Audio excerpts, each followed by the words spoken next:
Hello parents, welcome to my YouTube channel baby Ani. आजकल हम सभी देख रहे हैं, चाहे वो न्यूज़ चैनल हो या फिर अपने आसपास के लोग, हर किसी को आई फ्लू हो रहा है और ये तेज़ी से फैल भी रहा है, स्पेशली बच्चों में। तो आगे हम बात करने वाले हैं आई फ्लू कैसे फैलता है, आजकल इसके इतना ज़्यादा केसेस क्यों देखे जा रहे हैं, अगर हमारे बेबी को आई फ्लू हो गया तो हमें किन प्रॉब्लम्स को फेस करना पड़ सकता है, हम अपना या फिर अपने बेबी का आई फ्लू से बचाव कैसे करें, इसे ट्रीट कैसे करें। तो अगर आपके लिए ये वीडियो हेल्पफुल रहा तो आप अपना लाइक एंड सब्सक्राइब ज़रूर दीजिएगा, जो मुझे आगे और भी वीडियो बनाने के लिए इनकरेज करें। हम सब जानते हैं आई फ्लू, कंजक्टिवाइटिस या फिर पिंक आयु, आप इसे जो भी कह लो, ये कोई न्यू डिजीज़ नहीं है।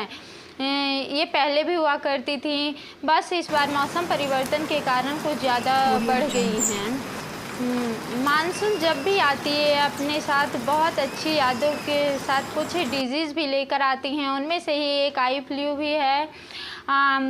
इसे ही आम भाषा में आँख आना भी कहते हैं। तो चलिए फर्स्ट ऑफ ऑल इसके लक्षण या फिर सिम्टम्स के बारे में बात करते हैं। आँखों की ये जो वाइट एरिया होती हैं वो रेड रेड या फिर पिंक हो जाती हैं। इसमें आँखों को बहुत ज़्यादा इरिटेशन होता है, जिसकी वजह से बच्चे बहुत अपने आँखों को बार बार टच करते हैं, उन्हें मींचते हैं। इसमें सनलाइट से भी सेंसिटिविटी होता है, कभी कभी तो वाटर डिस्चार्ज होता है। स्टिकी आई जो है वो इसका सबसे कॉमन सिम्टम्स होता है, जिसकी वजह से आँख बहुत ज़्यादा चिपचिपे हो जाते हैं, चिपकने लग जाते हैं। तो अगर आपको ये सारे सिम्टम्स नज़र आते हैं तो आप इमीडिएटली अपने पीडियाट्रिशियन से कंसल्ट करें। वैसे तो आइज़ का रेड होना ये नॉर्मली आई फ्लू होता है, पर इसके और भी रीज़न हो सकते हैं। अगर आप इसे इग्नोर करते हैं तो आई फ्लू आपके आँख की ये जो ब्लैक पार्ट होती है उसमें भी हो जाती है। कंडीशन में आपका परमानेंट विज़न लॉस भी हो सकता है। हमारी बॉडी की सबसे सेंसिटिव पार्ट जो होती है वो आईज़ होती है, इसलिए इसे इग्नोर ना करें, आप इमीडिएटली अपने पीडियाट्रिशियन से कंसल्ट करें। तो अब बात आती है आई फ्लू आखिर होता क्यों है, ये इतना तेज़ी से क्यों फैल रहा है। तो आई फ्लू होने के मेजर दो रीज़न हैं, उनमें से एक बैक्टीरियल है और दूसरा virus infection. Bacterial eye flu जो है वो एक पार्टिकुलर बैक्टीरिया के वजह से होती है। इसमें कोल्ड वगैरह नहीं होती हैं।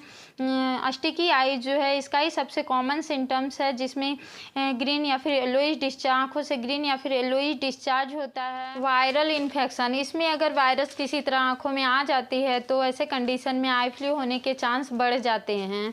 मान लीजिए अगर बेबी को आई फ्लू हुआ है और उसने अपने आँखों को टच करके कहीं और टच कर लिया और उसी जगह पे वापस जाकर मैंने टच किया और फिर अपनी आँखों को टच कर लिया, तो ऐसे कंडीशन में मुझे आई फ्लू हो जाएगी। क्योंकि बेसिकली ये जो है वो टच ऑन के थ्रू पास होती है। क्योंकि वायरस जो है वो सरफेस पे काफ़ी टाइम तक रहता है, या फिर बेबी का यूज किया हुआ टॉवेल भी अगर मैंने यूज कर लिया तो ऐसे केसेस में भी जो है आई फ्लू हो सकती है। अब यहीं पे एक मिथ्या नज़र आती है। बहुत सारे लोग ऐसे होते हैं जो बोलते हैं कि अगर किसी को आई फ्लू हुआ है तो मैंने अगर उसकी आंखों में देख लिया तो मुझे भी हो जाएगा, पर ऐसा कुछ नहीं है। आई फ्लू जो है वो देखने से नहीं होता है, वो टच ऑन के थ्रू पास होता है। अगर केवल आंखों में देखने से आई फ्लू नहीं हो सकता। अब यहीं पे आप कहोगे कि अगर ऐसा नहीं, आंखों में देखने से आई फ्लू नहीं होती है, तो डॉक्टर हमें ब्लैक गॉगल्स पहनने के लिए क्यों प्रेफर करते हैं। वो इसलिए है क्योंकि अगर जब हमें आई फ्लू होती है तो सनलाइट से प्रॉब्लम होती है, सनलाइट से सेंसिटिविटी होती है। अगर हम डायरेक्ट सनलाइट में जाते हैं तो हमारे आँखों को असहज महसूस होता है।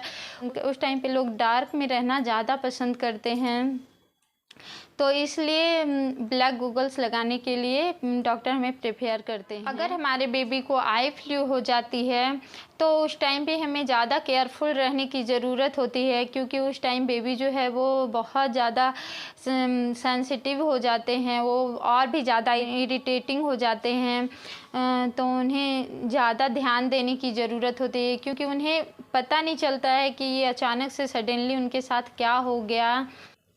तो ऐसे में आप अपने बेबी को बार बार अपनी आँखों को टच करने से रोके, उनके आइज़ को टाइम टू टाइम क्लीन करते रहें, जिससे उन्हें आराम फील हो। और पीडियाट्रिशियन द्वारा दिए गए मेडिसिन को आप फॉलो करें।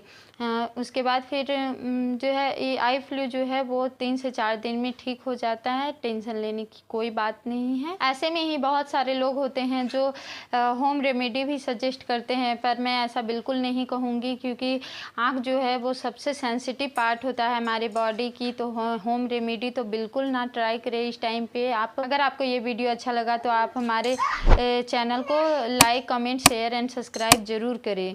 Thank you watching this video.